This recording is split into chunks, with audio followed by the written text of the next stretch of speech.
बात करेंगे संकटा चौथ, तिल चौथ, माघी चौथ या फिर गणेश चौथ के व्रत को हमें कैसे करना है। तो आज का ये मेरा रिक्वेस्टेड वीडियो है। आप सभी लोग ये जानना चाहते हैं कि संकटा चौथ, गणेश चौथ, तिल चौथ या फिर माघी चौथ के व्रत को करने की पूजन की विधि क्या है। Hello friends, welcome back to my channel. आज की इस वीडियो में मैं आपके साथ शेयर कर रही हूँ संकटा चौथ, तिल चौथ, माघी चौथ या फिर गणेश चौथ के व्रत को हमें कैसे करना है, इसकी पूजन की विधि क्या है और इस व्रत को करने के नियम क्या है और इस व्रत को करने की कथा क्या है, सब मैं आपके साथ आगे वीडियो में शेयर करूंगी।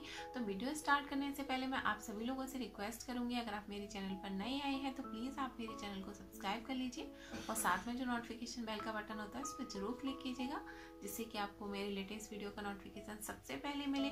और अगर आपको आज का ये मेरा वीडियो पसंद आता है, आज की ये मेरी जानकारी अच्छी लगती है, तो इस वीडियो को लाइक जरूर कीजिएगा और नीचे कमेंट बॉक्स में कमेंट करके जरूर बताइएगा कि आपको आज का ये मेरा वीडियो कैसा लगा। आप चाहें तो मुझे कमेंट बॉक्स में जय माता दी या फिर ओम नमः शिवाय लिख सकते हैं।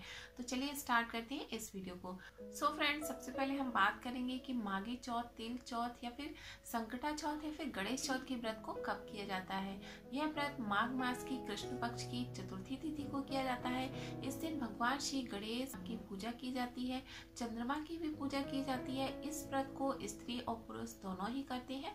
इस व्रत को माताएं अपने पुत्र की दीर्घायु के लिए करती हैं, अपने पति की दीर्घायु के लिए करती हैं, पुत्र प्राप्ति की कामना के लिए करती। इस व्रत को करने से हमारे जीवन में जो भी संकट है, कष्ट है, सभी संकट दूर हो जाते हैं और जो अगर कोई संकट आपके जीवन में आने वाला हो तो वो संकट भी टल जाता है और इसीलिए इस व्रत को हम संकटा चौथ का व्रत भी कहते हैं। तो फ्रेंड्स, अब हम जानेंगे कि इस व्रत को करने की पूजन की विधि क्या है। तो व्रती है उनको व्रत के दिन दैनिक आदि क्रियाओं से निवृत्त होकर स्नान आदि कर जो हमारी दैनिक पूजा होती है हमें वो पूजा करनी चाहिए और उसके साथ ही हमें हाथ में पुष्प और चावल लेकर भगवान श्री गणेश का संकल्प करना चाहिए कि हे भगवान श्री गणेश, आज हम आपका ये तिल चौथ का व्रत कर रहे हैं, तो हमारे इस व्रत को आप स्वीकार करें और हमसे जो भी भूल चूक हो उसे क्षमा करें और हमारे इस व्रत को संपन्न करने में हमारी मदद करें।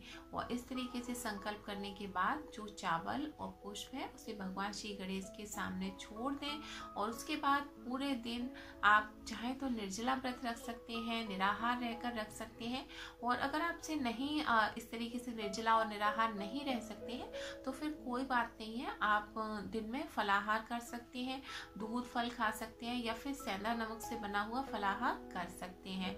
और उसके बाद संध्या काल में जब तीसरा पहर होता है, जो दिन छिपने वाला टाइम होता है, उस काल में आपको स्नान करना है, अपने बाल धोकर अच्छे से स्नान कर लेना है और उसके बाद हमें तिल और गुड़ से प्रसाद बनाकर तैयार करना है। तो इस पूजा को करने के लिए सबसे पहले हमें क्या करना है कि हमें एक चौकी लगानी है और चौकी के ऊपर हमें एक लाल रंग का कपड़ा बिछाना है। कपड़ा बिछाने के बाद हम वहाँ पर भगवान श्री गणेश की प्रतिमा को स्थापित करेंगे और उसके साथ ही हम चौकी पर एक कलश को भी स्थापित करेंगे।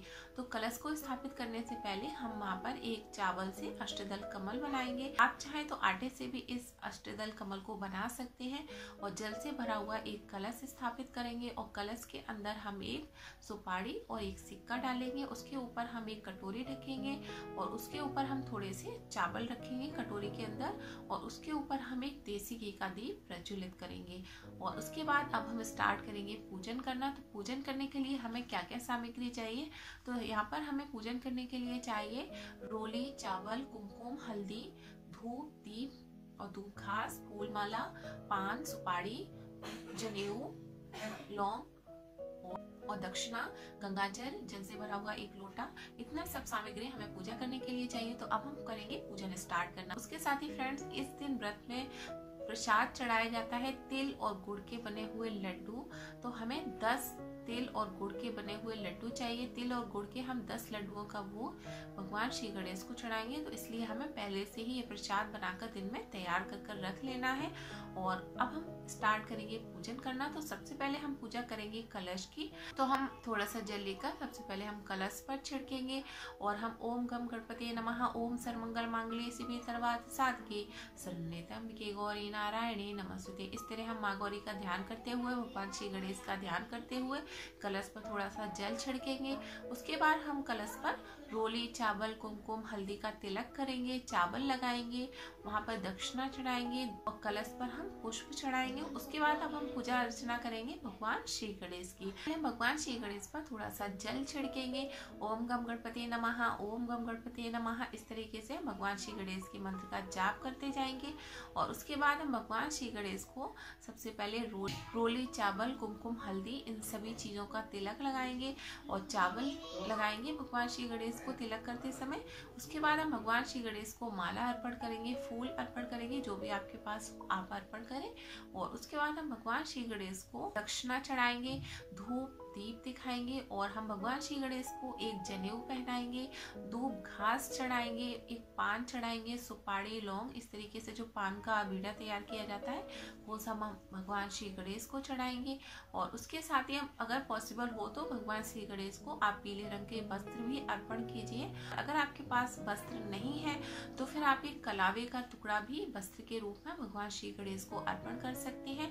इतनी सब पूजा करने के बाद जब हम भगवान श्री गणेश की प्रार्थना कर लेंगे, उनकी वंदना कर लेंगे, उसके बाद हम हाथ में पुष्प लेंगे, थोड़े से अक्षत लेंगे और उसके बाद हम भगवान श्री गणेश की कथा पढ़ेंगे। तो कथा के लिए आप चाहें तो मार्केट से आप ये संकटा चौथ व्रत की किताब है, ये मैं आपको दिखा देती हूँ, ये आप मार्केट से ला सकते हैं।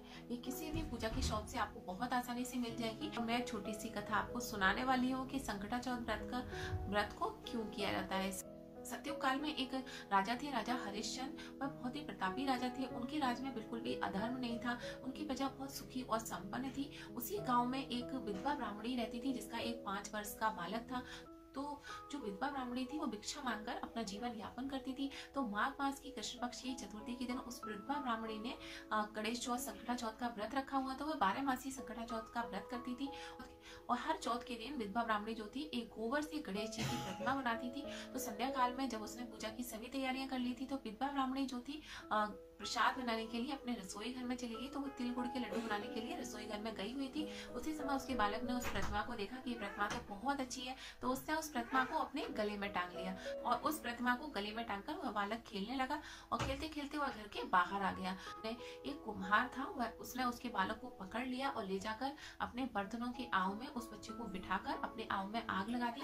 और उस कुम्हार के बर्तन जो थे बिल्कुल भी पकते नहीं थे। इससे वह बहुत ज्यादा परेशान हो गया था और परेशान होकर उसने एक तांत्रिक से उपाय पूछा, ऐसा मैं क्या करूं कि मेरे बर्तन पक जाएं। तो उसे एक तांत्रिक ने यह उपाय बताया था कि अगर तुम अपने आव में किसी बच्चे की बलि दे दो तो तुम्हारे बर्तन पकने लगेंगे। इसी लालच में आकर उस कुम्हार ने उस विधवा ब्राह्मणी के बच्चे को पकड़कर उस आव में बिठा दिया था और आग लगाकर वो अपने घर निश्चिंत होकर चला गया कि चलो कल मेरे बर्तन पके हुए मिलेंगे। लेकिन अगले दिन जब वह कुमार बर्तनों को देखने के लिए पहुंचा कि मेरे बर्तन पके हैं या नहीं, तो वह देखकर बहुत ही आश्चर्यचकित हुआ कि उसका जो आव था उसमें चारों तरफ घुटने तक पानी भर गया है और उसने जिस बालक को बर्तनों के साथ आव में बिठाकर जला दिया था वह बालक वहां पर बैठा हुआ खेल रहा है, उसको ना भूख है ना प्यास है। ऐसा मतलब आश्चर्यचकित काम देखकर वह बहुत ज्यादा डर गया और वह राजा हरिश्चंद्र के पास गया। उसने वहां जाकर उनको सारी कहानी बताई, अपने दोष को भी माना। उसने अपने द्वारा किए गए अपराध के लिए राजा से क्षमा मांगी और उसके साथ जो भी ये सब घटनाएं हुई थी उसने सब राजा हरिश्चंद्र को बताई।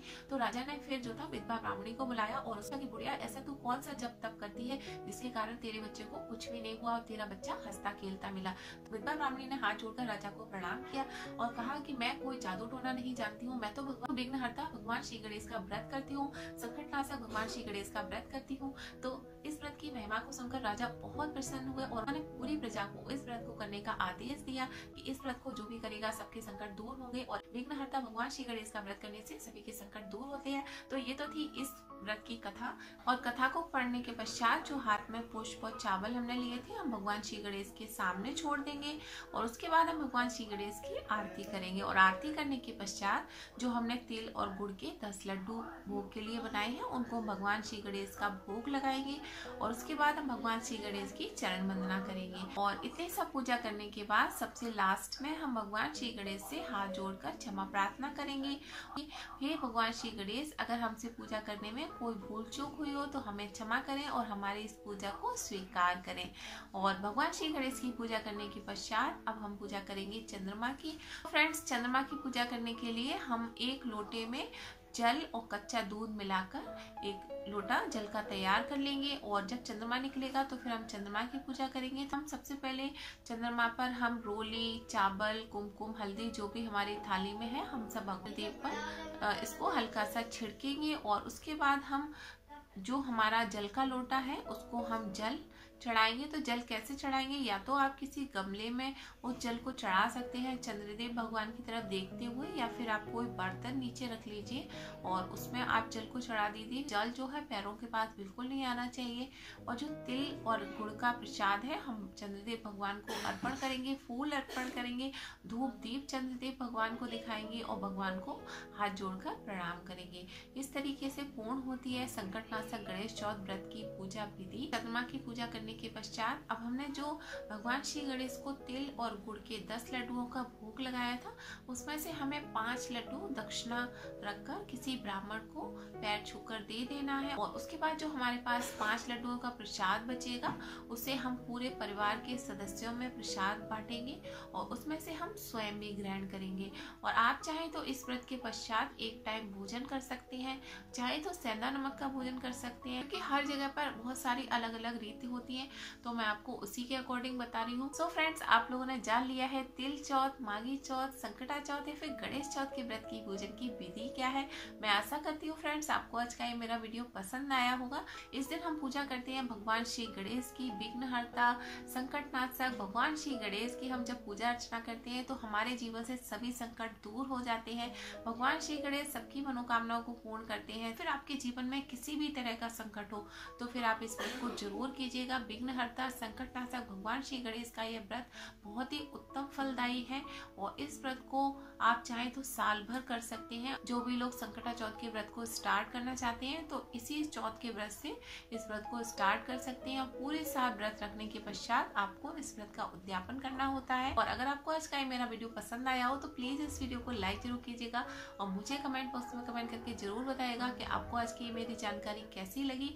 और अगर आपने अभी तक मेरे चैनल को सब्सक्राइब नहीं किया है तो प्लीज आप मेरे चैनल को सब्सक्राइब कर लीजिए और साथ में जो नोटिफिकेशन बेल का बटन होता है उस पर जरूर क्लिक कीजिएगा, जिससे कि आपको मेरे लेटेस्ट वीडियो का नोटिफिकेशन सबसे पहले मिले। आगे मैं मिलूंगी आपसे नेक्स्ट वीडियो में, तब तक के लिए जय श्री गणेश।